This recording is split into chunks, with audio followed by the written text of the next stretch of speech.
नमस्कार. Pan card क्लबमधील गुंतवणूकदार बंधू आणि भगिनींनो, आजच्या व्हिडिओमध्ये आपण जुलै 2026 मध्ये जे अपडेट आलेलं आहे ते आपण पाहणार आहोत. या व्हिडिओचा YouTubeवरती शोधण्यासाठी नंबर आहे PS Commerce स्पेस 11054. ज्यांनी माझा चॅनल अजूनपर्यंत सबस्क्राईब केलेलं नाही, PS कॉमर्स या चॅनलला सबस्क्राईब करण्यासाठी लाईक बटनावर क्लिक करा. त्यानंतर रेड कलरमधील सबस्क्राईब शब्दावर क्लिक करा. त्याच्यासमोरील बेलच्या चित्रावर क्लिक करून ऑल या पर्यायावरती क्लिक करा. त्यामुळे आपल्याला माझ्या प्रत्येक नवीन व्हिडिओची नोटिफिकेशन आपल्या मोबाईलवर येण्यास सुरुवात होईल. चला तर मग आपल्या मुख्य व्हिडिओकडे. श्री सद्गुरु समर्थ साटम महाराज नमः. श्री सद्गुरु समर्थ अवधूतानंद महाराज नमः. नमस्कार मित्रांनो, आपण सर्वांना खालील महत्त्वाचे अपडेट कळविण्यात येत आहेत. एक, दुसऱ्या डेफर्ड अमाऊंट 12.10 कोटी बाबत महत्त्वाचे अपडेट. मिळालेल्या माहितीनुसार रिझॉल्युशन प्लॅन अंतर्गत दुसरी डेफर्ड अमाऊंट 12.10 कोटी पात्र फिनान्शियल क्रेडिटर्स यांच्या बँक खात्यात जमा करण्याचा निर्णय कंपनीने घेतला आहे. पेमेंट कसे होणार? पेमेंट HDFC बँक इस्क्रो अकाउंटच्या माध्यमातून करण्यात येणार आहे. संबंधित फिनान्शियल क्रेडिटर्सला बँकेकडून SMS प्राप्त होऊ शकतो. त्या संदेशामध्ये मुख्यतः payment by TLA pan card club असा उल्लेख असण्याची शक्यता आहे. कोणाला रक्कम मिळणार? सदर रक्कम दिनांक 25 एप्रिल 2024 रोजी प्रकाशित फायनल लिस्ट ओरिजिनल लिस्ट मधील पात्र सुमारे 14 लाख फिनान्शियल क्रेडिटर्स यांच्या बँक खात्यात जमा करण्यात येणार आहे. 2. महत्त्वाची सूचना बँक डिटेल अपूर्ण असलेल्या फिनान्शियल क्रेडिटरसाठी. आपल्याला माहितीच आहे की जवळपास 2 लाख फिनान्शियल क्रेडिटर्स यांच्या बँकेचे तपशील चुकीचे, अपूर्ण किंवा अयोग्य असल्यामुळे त्यांना यापूर्वी खालील रक्कम प्राप्त झालेली नाही. अपफ्रंट अमाऊंट 15 कोटी म्हणजे 15 कोटी पहिल्यांदा वाटण्यात आलेले आहेत.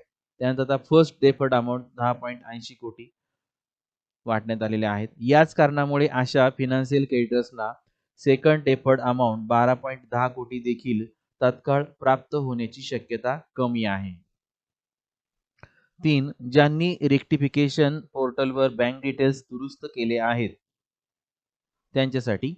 ज्या फिनान्शियल क्रेडिटर्स यांनी रेक्टिफिकेशन पोर्टलवर आवश्यक कागदपत्रांसह बँकेचे विवरण दुरुस्त करून सबमिट केले आहे, त्यांच्या अर्जांची व्हेरिफिकेशन प्रक्रिया सध्या सुरू आहे. पडताळणी पूर्ण झाल्यानंतर संबंधित फिनान्शियल क्रेडिटर्स यांच्या upfront amount, first deferred amount, second deferred amount याबाबत पुढील निर्णय घेण्यात येईल. 4 नंबर, सर्वोच्च न्यायालयातील सुनावणी 22 जुलै 2026. दिनांक 22 जुलै 2026 रोजी हे प्रकरण माननीय सर्वोच्च न्यायालयासमोर सुनावणीसाठी आले. सर्व पक्षांचा युक्तिवाद ऐकल्यानंतर माननीय न्यायालयाने मुख्य अपील सिव्हिल अपील नंबर 5017-2023 प्रथम अंतिम सुनावणीसाठी घेण्याचा निर्णय घेतला आहे. त्यानुसार मुख्य अपीलाची सुनावणी सप्टेंबर 2026 मध्ये होणार असून त्यानंतरच संबंधित बाबींवर पुढील निर्णय घेतला जाईल.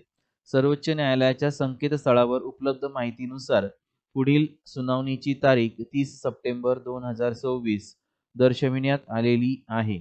तथापि अधिकृत आदेश प्राप्त झाल्यानंतरच ही तारीख अंतिम समजावी. 5. संघटनेची भूमिका.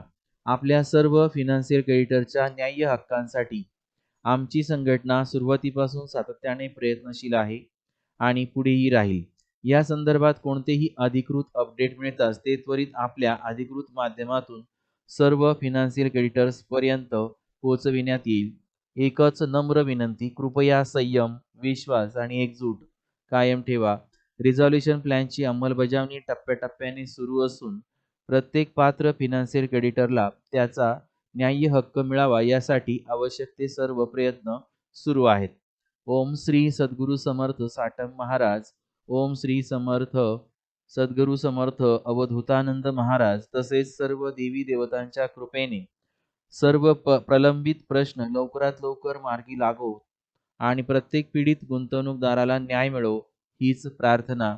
अवधूत चिंतन श्री गुरुदेव दत्त. धन्यवाद. तर हे EM गावडे अध्यक्ष आहेत मार्केटिंग सद्गुरू समर्थ मार्केटिंग प्रतिनिधी वेलफेअर असोसिएशनचे, त्यांच्या मार्फत आपल्यापर्यंत ही माहिती पोहोचलेली आहे आणि मी या व्हिडिओ मार्फत तीच माहिती तुम्हाला देत आहे. पुन्हा भेटूया पुन्हा अशाच एका महत्त्वपूर्ण व्हिडिओमध्ये.